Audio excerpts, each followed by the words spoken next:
This is Chthonia, the world of the dark feminine.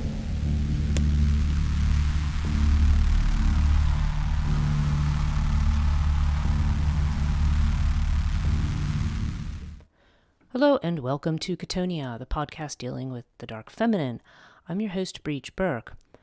This week we are going to talk about a group of beings that are known as the Pisacha. Now, the Pisacha they appear in both Hinduism and Buddhist mythology, folklore, belief, etc. And they're a rather interesting group. They're associated a lot with Lord Shiva in the sense that he is often attended by bhutas and pisachas. And they are associated with the cremation grounds, and they are considered to be incredibly malevolent in their bearing. Now, a Pisacha is a being that is they're usually referred to as flesh-eating demons. They usually have bulging veins in their head, in their face, and they have glowing red eyes, sometimes eyes that have fire coming out of them, because the Pisacha are very much associated with anger. And in fact, there's different stories of what their origin is, and there's some different inflections. Some of them, again, they're considered to be a type of ghoul or vampire in a way, or flesh-eating demon. They're also said to be, and the Mahabharata at least describes them as a tribe from northern India. And they are, and again, this would be sort of mythical tribe because they talk about it also with the Nagas, which would be the serpent people. And, they're made distinct from the two. What I want to talk about here is I want to get into what the different origins of the Pisacha. I'm not going to spend a lot of time on the stories because I don't want to run through the whole Mahabharata. But I do want to talk about, what they are, what their attributes are, their relationship to what we think of as the dark feminine. And I want to talk about there's basically three themes that come up in relationship to the Pisacha. One has to do with the vampirism and with cannibalism. And another has to do with the aspect of them as having to do with revenge or vengefulness because of another attribute of theirs. And then the third, I want to think about them in terms of not only what they seem to represent psychologically, but also just in terms of boundaries in universal order and so forth. Because I think there's some relationships, or at least, I don't want to say relationship, but lines that can actually be drawn, or at least comparisons between the Pisacha and other beings that we see in certain aspects of, Near Eastern and Western mythology as well. Okay, so first of all, what are they? Where do they come from? They appear in as it's noted here, in the Dharmic religions, and the Mahabharata says that the original Pisacha was a creation of Brahma. They're not. It doesn't seem that they're initially referenced as something. I don't know. They're probably, whether or not they're referenced as something that's necessarily malignant by nature, just in the same way that Hinduism does not necessarily refer to the Asuras or the demons as something that are always. I mean, they may participate in certain vices, they may represent certain excesses, and certain behaviors that one must watch out for, but they're not necessarily evil in the sense that we tend to think of these kinds of beings as either good or evil. Even though it's more or less stated that the Pisacha are pretty malevolent. They definitely, again, they seem to be associated with worship of Shiva and Parvati. And in the Mahabharata, they are supposedly fought on the side of a half Ashuric being called Gatotkacha. But it was also said that they were really on both sides of this, this battle. And it says in the Ramayanas, it says it's mentioned that the Pisachas are different from the Rakshasas. And they were part of Ravana, the demon Ravana's army. It says that the Pisachas, Nagas, and Rakshasas are mentioned as inhabitants of the Khandava forest. Pisacha tribes lived around the Kashmir Valley, and some of their tribal group were found in Balika territories in the northwest of India. Beyond the Himavat Mountains, there is a plateau on which Rudra is supposed to reside, and also peopled with many pisachas. Okay, and they are often described as a demonic group that has their own language. So it does make you wonder what the overlap is between these ghoulish figures that we hear about, and the idea that this might have been, this kind of what this connection would be to the Northwestern tribe, which again, we're talking about something that's in a mythological epic, but there seems to be, you wonder what was this a particular the association of the pisachas with anger. And the fact that their participation in that battle is said that they said they didn't really do very much, but they were very angry and threw stones. So I don't know if this group is referred to as Pisacha just because of their association with anger. Like that's something I'm not sure about. I'd have to do a lot more, in-depth, research on that sort of, on that particular tribe and that particular epic to understand whether or not that might have any bearing on it. But certainly from the point of view that we are talking about a being, again, frequently part of aspects of Tantra that have more to do with Tantric magic or with, what we would think of as the darker forms of magic. What we might call in, these are esoteric traditions, low magic, the kind of magic that's practiced, to place curses on people. There's actually an entire branch of astrology. Well, I shouldn't say that. There's a type of yoga called Pisacha yoga within Vedic astrology, and Pisacha, and that particular yoga is one that based on the usually positioning of the malefics in certain houses of the chart, and oftentimes it's the way the malefics are usually positioned in benefic houses. So, for example, Saturn appearing in the 9th house. Would be an example. Although don't assume that every time Saturn's in the 9th house that means that someone's afflicted by a pisacha or some other kind of being. But from the charts that I've seen that are afflicted by pisacha yoga, and these are the charts of people who for some reason act out in a way like they're possessed. Okay, there seems to be a Jupiter-Saturn kind of, and usually Saturn retrograde kind of combination within a particular house, which I find interesting. It's not always the same house. Sometimes it's the 4th, sometimes the 9th. It shows up in different places. But anyway, the idea there is that one in a past life was either possessed by or cursed by someone, and they are either, have a pisacha attached to them, or are possessed by them, or are just otherwise cursed or have bad, difficult, extremely difficult, fortunes in life because of this particular attachment. So, okay, so let's try to back up and sort this out. Well, first of all, your first question might be, what do the Pisacha have to do with the dark feminine? Well, while the Pisacha are not necessarily said to be female, there is at least one source that I have found that has suggested that Pisacha were generally assumed to be female, which I'm not really sure where they're getting that from. So that's, take that with a grain of salt, because I'm not entirely sure that that's what the perception is. But they certainly are associated with the dark feminine in the sense that they are associated with cremation grounds. The fact that they are associated with Shiva and, the Shiva cult, which is very much connected to Kali and Chamunda, and the goddesses that are said to be, they're the one. These are the particular goddesses that are said to be able to control or appease the Pisacha. Okay, because they are, they are kind of the ones who are able to have that control. So they very much have that association.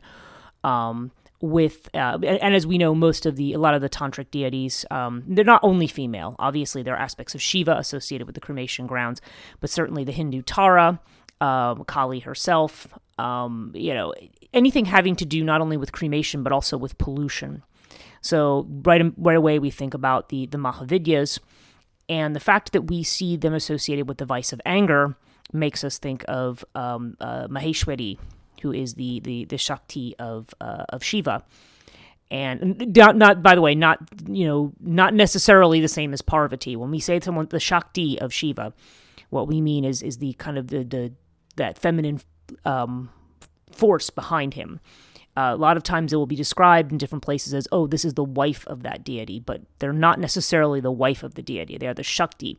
And when these battles occur with these massive battles with the Asuras, a lot of times it's the Shaktis who are sent to do the battle, rather than the god themselves, because the Shakti is the one with the power.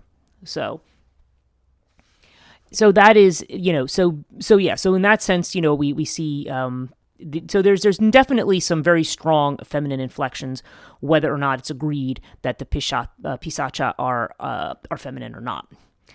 Now, as to several of their attributes, there's first of all, as flesh eaters, certainly this idea of eating flesh and probably drinking blood as well.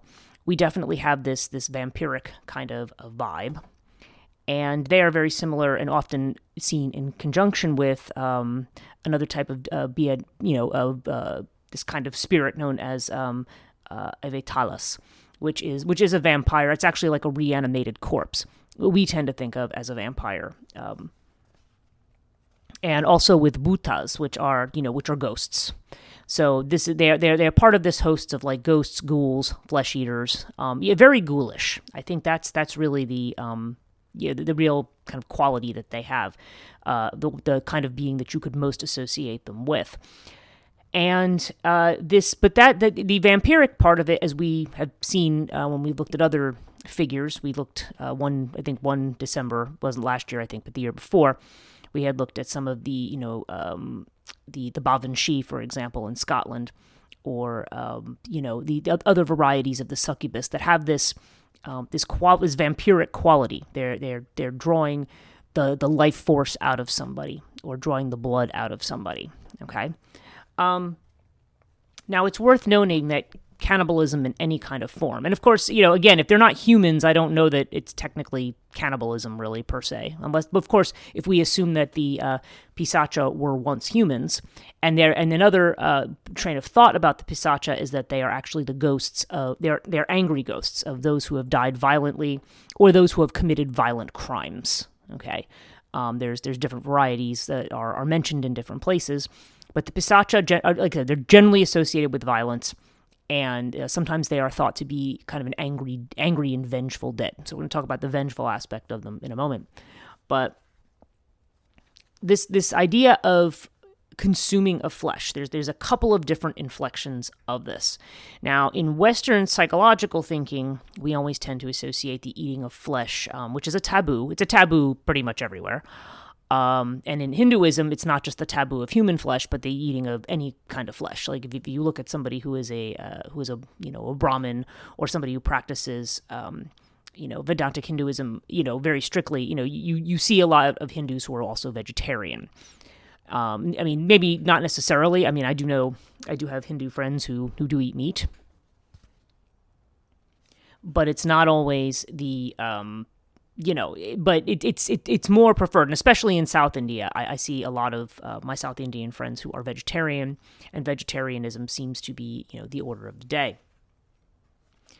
Certainly, eating cows is certainly in the more Orthodox Hinduism is forbidden. So this eating of flesh, okay, and we also know about what we know about Tantra. Tantra, of course, involves the violation of taboos.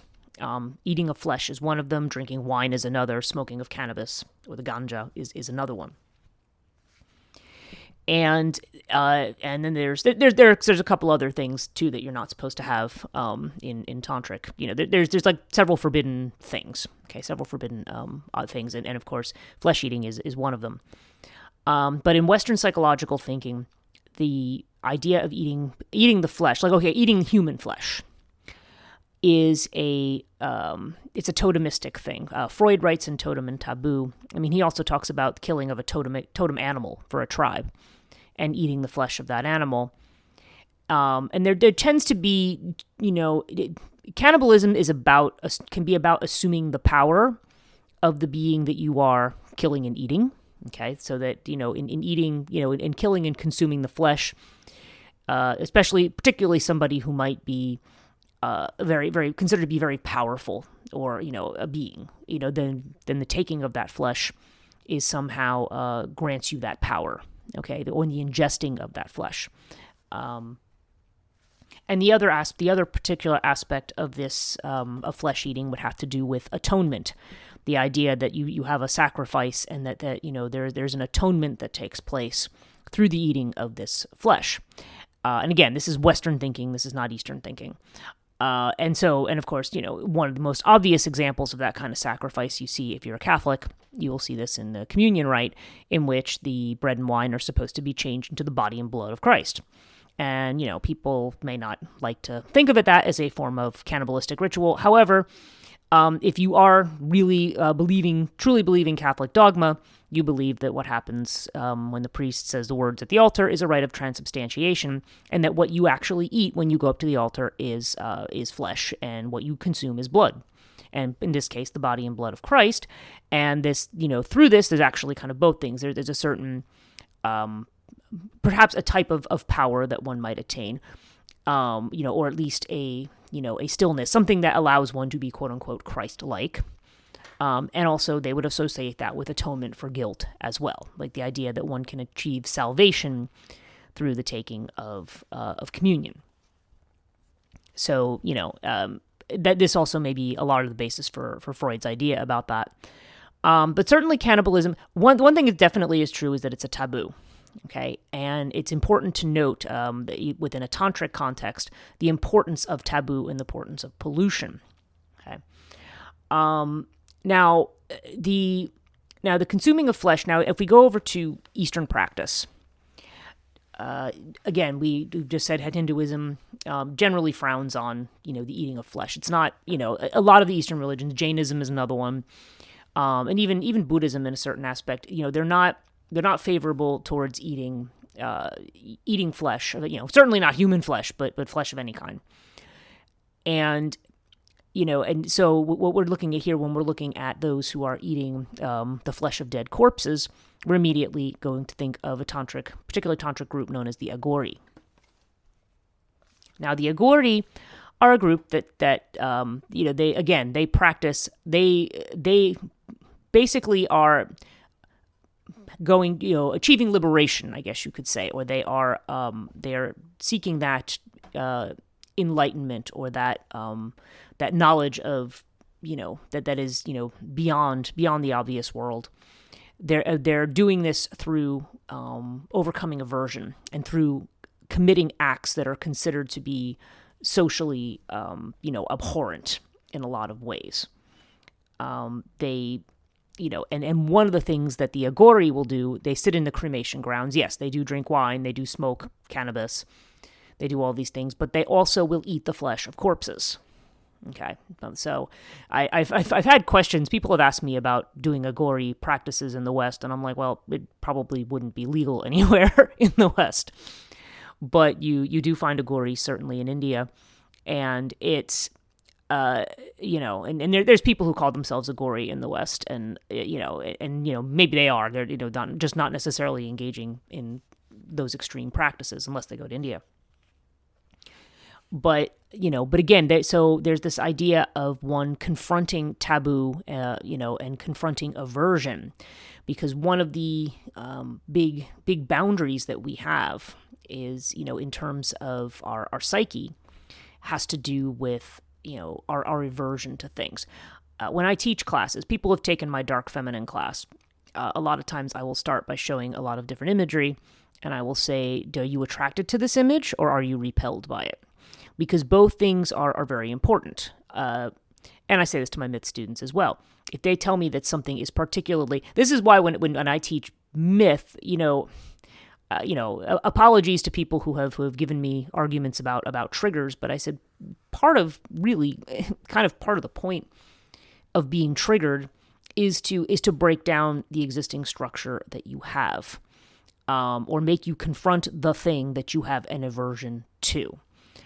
We don't tend to think of it that way. We tend to think of, if you've had that kind of a trauma, you want to do things to avoid that trauma or avoid repeating the feelings of that trauma.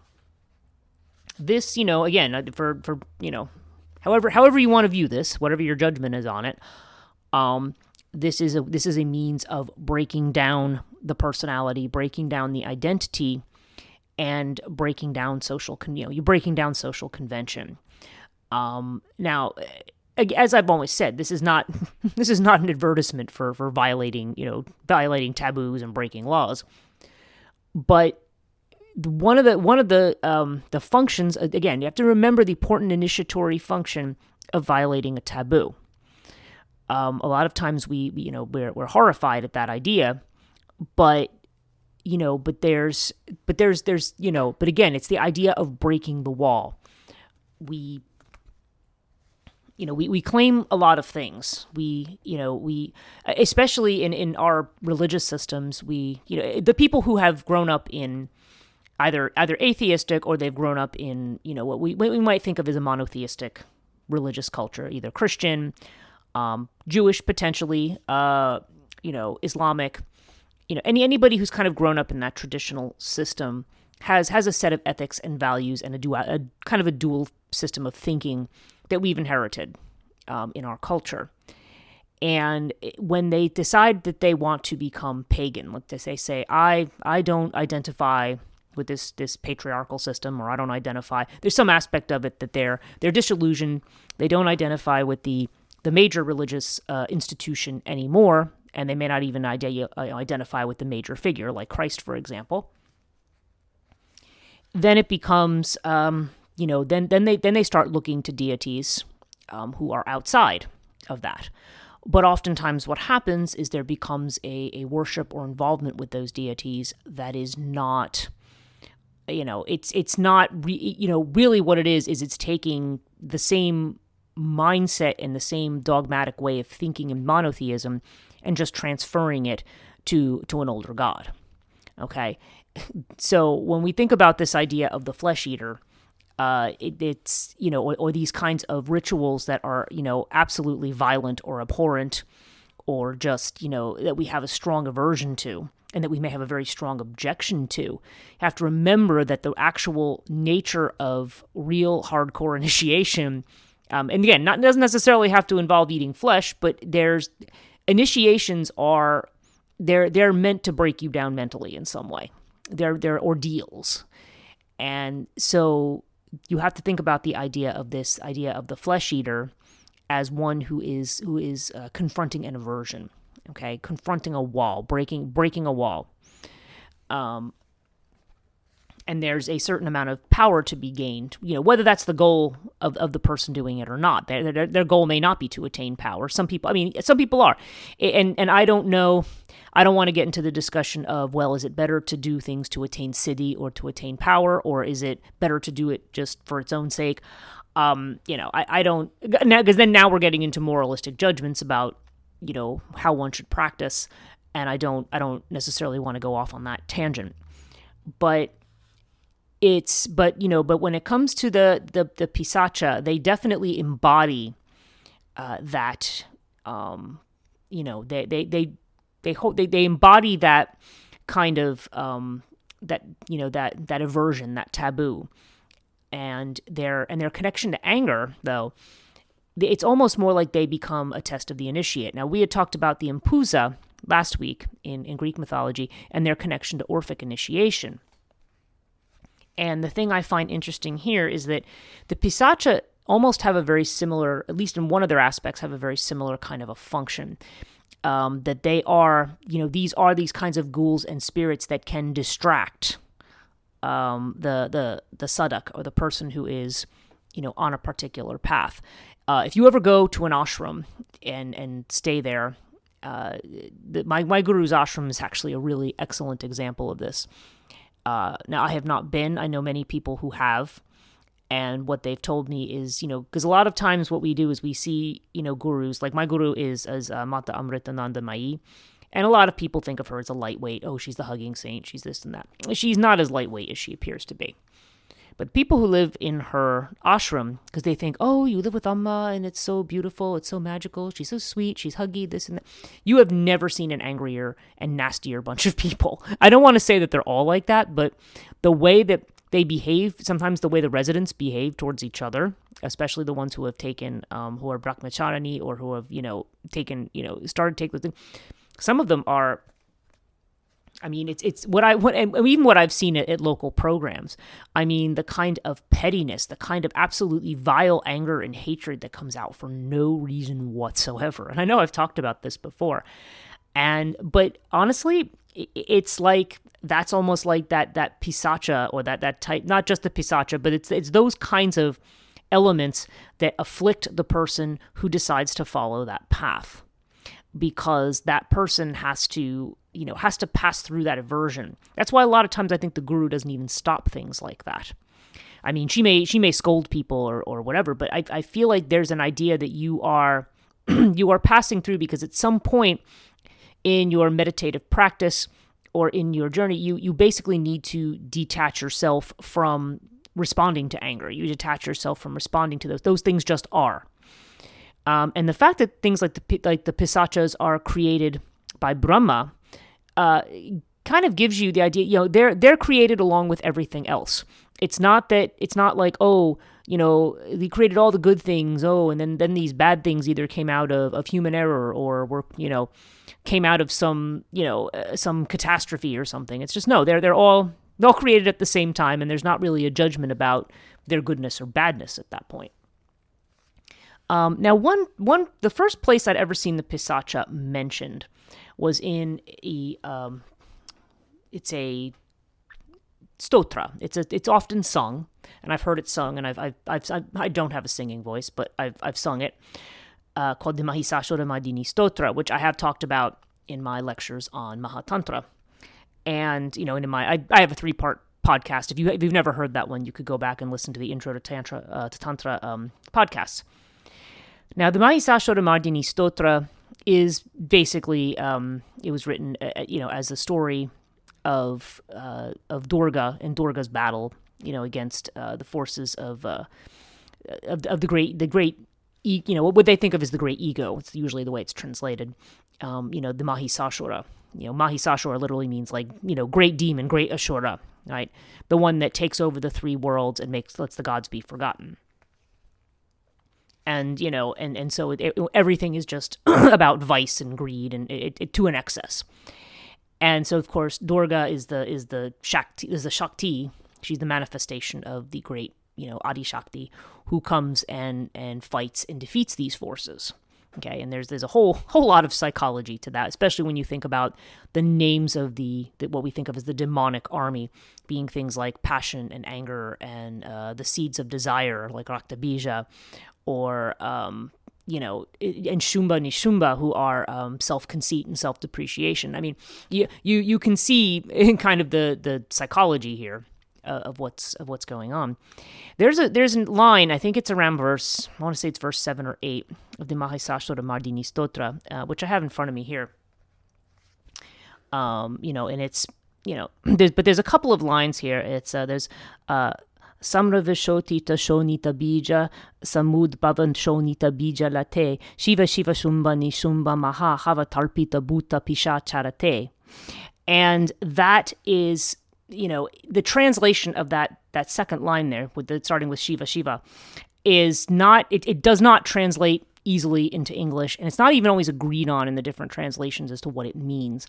Now, one translation I have here, it says that the line says, whose great auspicious sacrifice, this is referring back to Durga, whose great auspicious sacrifice, and they say resembling a yagna, of Shumba and Nishumba satisfied the ghosts and fiends attending Lord Shiva. And of course, some of that's in parentheses. It's kind of just saying, I've also seen that line translated as,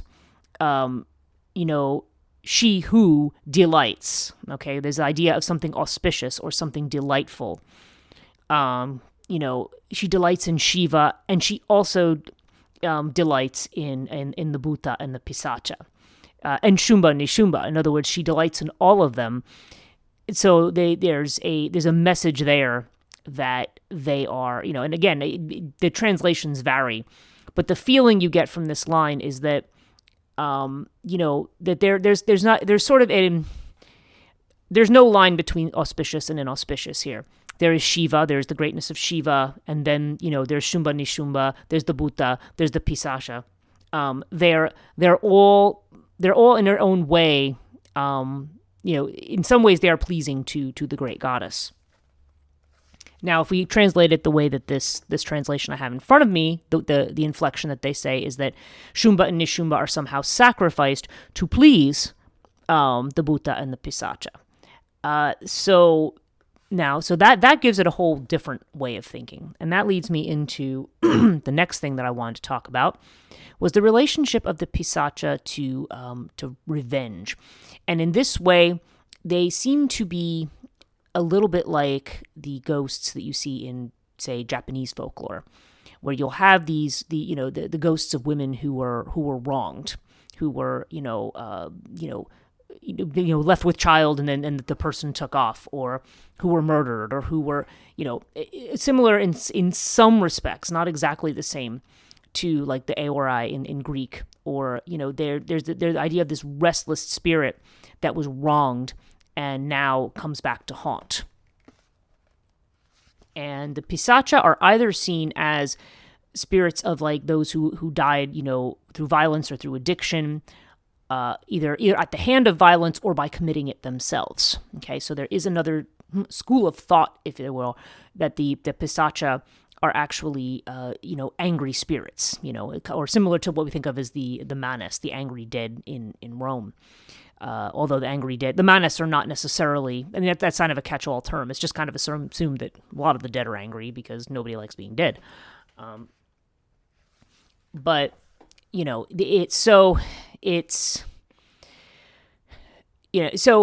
then there becomes this idea of the pisacha as representing some kind of retribution, that there's some kind of a sacrifice or tribute that must be made to appease them. And in fact, offerings are often made to these beings, to keep them from harming the living, And this is not really any different from any other kind of, old, archaic, either, form of worship or pact making that one would have, where or even ancient ancestor worship, where you took care of the dead so that the dead didn't come back to haunt you. So there's definitely an aspect of that as well. And they seem to particularly deal with anger. So there's a lot here around the way in which anger, because if you go back to the Devi Mahatmayam, the first generals that challenge Durga are Chanda and Munda, which are passion and anger. There's a number of words for passion. This Chundi is also angry, but you have Krodha, which is anger. But this is more has to do with the Pisacha have more to do almost with fury. Okay, so they're like a furious group, and they're furious and bloodthirsty. So there's a whole lot of what we think of as martial energy connected to them, and So their appearance also, in this, may also have to do with the way in which one deals with anger, or the way in which one integrates anger or sublimates it or overcomes it in some fashion, or is able to detach themselves from the effects of it. Because it's in this sense that we almost think of the Pisacha as almost a psychological force, like some of the demonic figures in Greek mythology, like Mania, for example, who is considered to be, which is considered to be the kind of this demonic figure that literally comes to inflict madness, which is also what the Pisacha are said to do. They will come, if they come and they afflict a person, they can cause madness in that person. So, so it's interesting. You see them as having this. And when you think about them that way, I find myself wanting to go even a little bit further and think about the way in which Chthonic deities in Greece, in particular, have a kind of boundary setting function, and or gatekeeper kind of function. The Furies, again, as I've mentioned, they are boundary setters. And they will come and they will afflict a person who has committed a certain type of crime, in particular matricide, or anything that has to do with the immediate family. Like if something happens to your in-laws, like they don't care. It has to be something that happens within the immediate family, like a murder. The Furies will be after you. And and they are considered to be, and when you read the Eumenides, which is Euripides' play about them, Eumenides being again kindly ones, that nice epithet for these angry ladies. You get the sense that they are very old, that they are older, they are as old as the Titans, if not older, and they are a force that has been there. They're kind of this violent force of retribution, but also of setting the boundary. They have a role in maintaining the structure of things. So it's interesting in initiation when one challenges the structure, or when one, comes up to engage the structure, they're met with these boundary setters. And the Pisacha seem quite similar in that regard, because not only not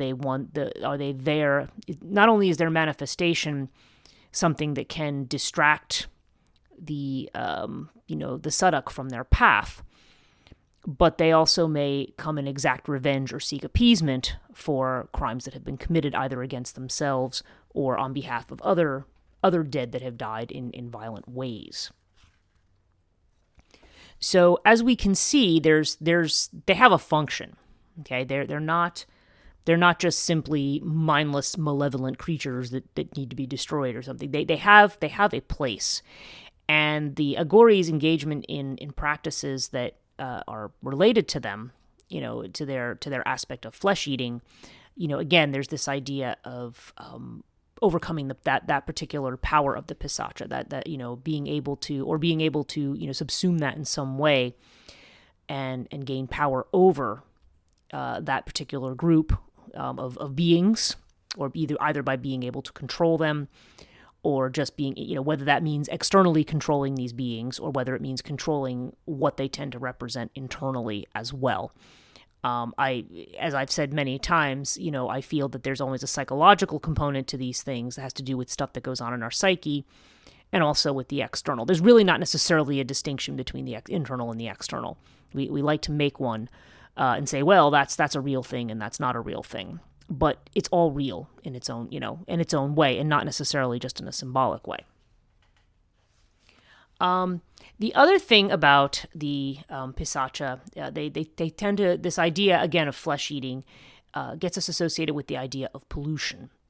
And pollution, there's a lot, again, so they're definitely a group of being that disrupts kind of this ethic of purity and purification. There are tantric deities like Matangi, for instance, who are all about pollution. There's certain ones who are associated with depravity, and I think it was actually said Chamunda is the one who is associated with depravity. But because again, the idea of the polluted and the inauspicious, it's all part of creation. It's not, that's not the bad part that we get rid of. And I reiterate this point over and over again, because it's still, again, even people who are very much engaged with the dark feminine, I find that they still start making these kinds of ethical judgments about this is acceptable and that's not acceptable. And some of that has to do with just learning to set boundaries and other things that people have to do when they first start engaging in this. But at some level, you have to realize that that there isn't a boundary between these things. Okay, and it's, so we have to, look at the, we have to think about where these things have a place. Tantra is primarily about integration. Okay, at least in one of its aspects, it's about taking that material. It's alchemical in that way. You're taking material and you're integrating it. So this is not about getting rid of anger. This is not necessarily getting rid of violent impulses. It's saying, well, how do we integrate those? Where do they fit in? How do we express those? And how do we transform ourselves through those things? Because we can be transformed through vices as well as virtues. And how do we break out of the mindset? And the mindset is a problem, because part of this too is the way in which we lose touch with the soul, and in favor of spirit. And of course, when we favor spirit, we favor the intellect, we favor philosophy, we favor reasoning, we favor things that allow us to approach human experience from a purely analytical standpoint. And so this is not about analyzing. When the kinds of taboos that are represented here are, this is a wall that you break down. Remember, Shiva is the destroyer, and these are his, some of his attendants are these kinds of beings, and they, so they are about breaking down. They are about the chaos that is inherent in things. We have our little mythologies of order, and we're very comfortable with those, but the reality has far more depth than that. And so I guess when it comes to things like the Pisacha, they're rather uncomfortable, and yeah, they're not necessarily the kinds of beings that you're looking to invite in, but certainly those who practice those varieties of Tantra are certainly looking to confront and overcome their aversion to these kinds of beings and the liberation that comes out of that. So that's all I'm going to actually say on that subject. It's very interesting. They're very interesting. They're really a good example of kind of this multi-layered kind of being that seems to have some kind of that has a reality, but also has a psychological representation, and also seems to have also this kind of boundary setting, or boundary challenge, challenging role, or challenging those who challenge boundaries. Okay. So it's very, it's quite interesting how they appear and how they even become connected to, an actual tribe. And again, I'm not, it seems to me they're referring to a mythical tribe, but often, but sometimes with these stories there is a grain of historical truth in them. So, I'm not sure if it's just, a certain tribe is labeled Pisacha because of the angry way in which they fight, but it's quite an interesting group of beings that are frequently mentioned and frequently feared. So thank you again very much for listening. If you would like to join my Patreon, I have a page at patreon.com/Chthonia. The podcast itself, you may be listening to this in audio, in which case congratulations, you found it on your favorite podcast app. There's also a Chthonia channel on YouTube, and you might also be watching it there. And I'm in both places. My general website is chthonia.net, and I'm on social media as Chthonia Podcast, one word on Instagram and Twitter, 2 words on Facebook. And I want to thank all my wonderful patrons, and thanks for listening. We'll see you in the next episode.